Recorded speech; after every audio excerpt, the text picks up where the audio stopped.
तो दोस्तों आप सभी का स्वागत है कोशिका जीवन की इकाई पीवाईक्यू प्रैक्टिस पार्ट 2 में। हमने पार्ट 1 में इस चैप्टर के जो है बहुत सारे क्वेश्चन प्रैक्टिस कर लिए थे। इस चैप्टर के जो बाकी क्वेश्चन जो बचे हुए क्वेश्चन हैं वो हम इस पार्ट में जो है कवर करने वाले हैं दोस्तों।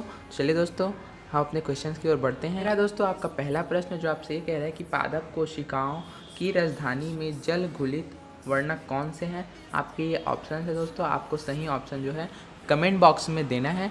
ये आपका प्रश्न नीट 2016 में आया हुआ प्रश्न है। आपको सही आंसर जो है कमेंट बॉक्स में देना है दोस्तों। उम्मीद करता हूँ दोस्तों आपने सही आंसर जो है कमेंट बॉक्स में दे दिया होगा। इसमें आपका सही आंसर आएगा दोस्तों ऑप्शन बी एंथोसाइनिन। ये आपका सही ऑप्शन है दोस्तों, इसका सही आंसर एंथोसाइनिन ही होगा। चलिए दोस्तों हम अपने अगले प्रश्न की ओर बढ़ते हैं। तो हमारा अगला प्रश्न है जो हमसे ये कह रहा है कि निम्नलिखित में से कौन सी संरचना प्रोकैरियोटिक कोशिकाओं में नहीं पाई जाती। ये आपका प्रश्न है दोस्तों। ये आपके चारों ऑप्शंस और ये क्वेश्चन आपके AIPMT 2015 में आया हुआ प्रश्न है। आपको सही आंसर कमेंट बॉक्स में देना है दोस्तों। उम्मीद करता हूँ दोस्तों आपने सही आंसर दिया होगा कमेंट में। चलिए दोस्तों मैं आपको इसका सही आंसर बताता हूँ। इसका सही आंसर है दोस्तों ऑप्शन बी केंद्रीय आवरण। प्रोकैरियोटिक में ये नहीं पाया जाता दोस्तों। चलिए दोस्तों हम अपने अगले क्वेश्चन की ओर बढ़ते हैं। दोस्तों हमारा अगला प्रश्न ये रहा जो हमसे ये कह रहा है किस कोशिकीय अंगक में जल अपघटनी एंजाइम होते हैं। ये आपका नीट 2016 के फेज़ 2 में आया था दोस्तों। आपको पता होगा 2016 में दो बार नीट का पेपर हुआ था, फेज़ 1 और फेज़ 2। ये आपके फेज़ 2 का जो है क्वेश्चन है। ये आपके चारों ऑप्शन हैं दोस्तों, आपको सही ऑप्शन जो है कमेंट बॉक्स में देना है।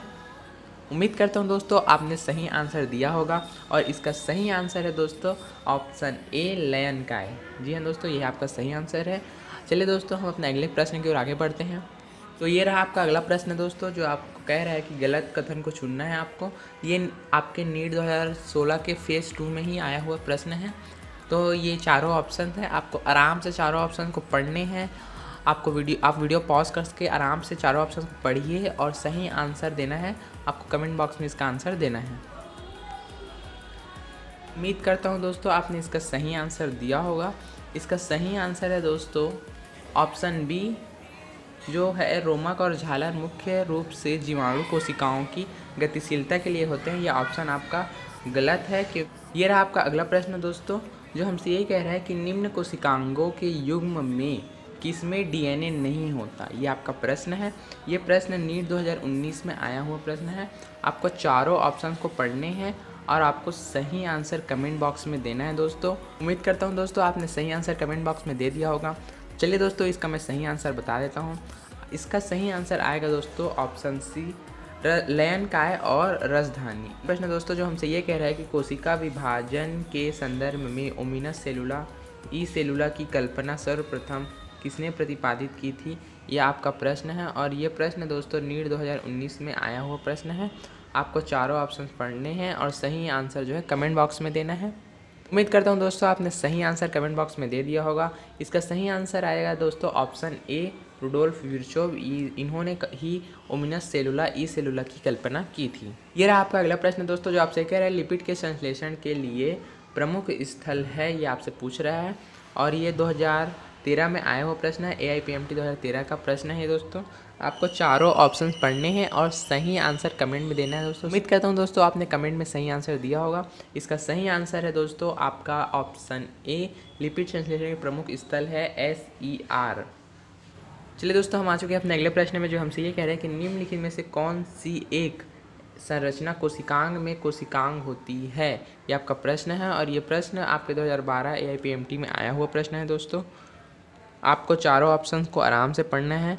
वीडियो पॉज कर लीजिए, आराम से पढ़िए और सही आंसर आपको कमेंट में देना है। उम्मीद करता हूँ दोस्तों आपने सही आंसर कमेंट में दिया होगा और इसका सही आंसर है दोस्तों ऑप्शन ए राइबोसोम। इसे ही कोशिकांग के अंदर कोशिकांग कहते हैं। ये रहा आपका अगला प्रश्न दोस्तों जो आपसे ये कह रहा है कि निम्नलिखित में से कौन सा कोशिकांग केवल एकल कला से घिरा होता है। ये आपके नीट 2016 का फेज़ 1 का क्वेश्चन है दोस्तों। ये फेज़ 1 का क्वेश्चन है और आपके चारों ऑप्शन आपको दिख रहे हैं। वीडियो को आराम से पॉज कर लीजिए और फिर आराम से जो है पढ़ के इसका आंसर दीजिए। उम्मीद करता हूं दोस्तों आपने सारे ऑप्शंस को पढ़े होंगे, सही आंसर आपने कमेंट में दिया होगा और इसका सही आंसर है दोस्तों ऑप्शन ए लयन का है। ये आपका सही आंसर है दोस्तों।